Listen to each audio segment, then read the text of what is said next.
दरम्यान धनंजय मुंडेंनी राजीनामा दिला नसल्याचं स्पष्ट केलंय, तर नैतिकतेच्या मुद्द्यावर तरी मुंडेंनी राजीनामा दिला पाहिजे असं सुप्रिया सुळे म्हणतायत. वाल्मिकांना ईडीची नोटीस गेली असं काल सुरेश धस यांनी म्हटलं. काय वाटतं मला आणखीन त्याची काही माहिती नाही. त्यांनी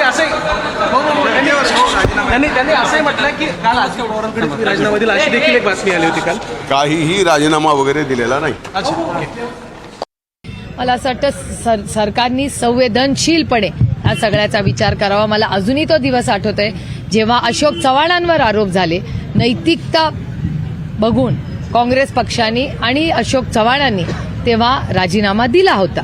त्यामुळे आता सरकारला ठरवायचंय की त्यांनी काय करावं. पण तुमच्या सगळ्या चॅनल्सवर गेले 28 दिवस रोज हेडलाईन येते आणि ही भावना आणि त्या कुटुंबाचे अश्रू, त्या मुलीचं भाषण आणि अश्रू बघून अस्वस्थ खरं वाटतं की ह्या सरकारने थोडासा संवेदनशीलपणा दाखवावा.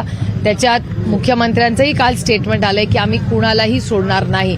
कारण का तिथे म्हणजे पोलिसांनी ज्या पद्धतीने जी भाषा बजरंग अप्पाबद्दल आणली किंवा अंजली दमानिया ज्या गोष्टी बोलतायत, सुरेश धस ज्या गोष्टी बोलतायत, या प्रचंड अस्वस्थ करणाऱ्या आहेत.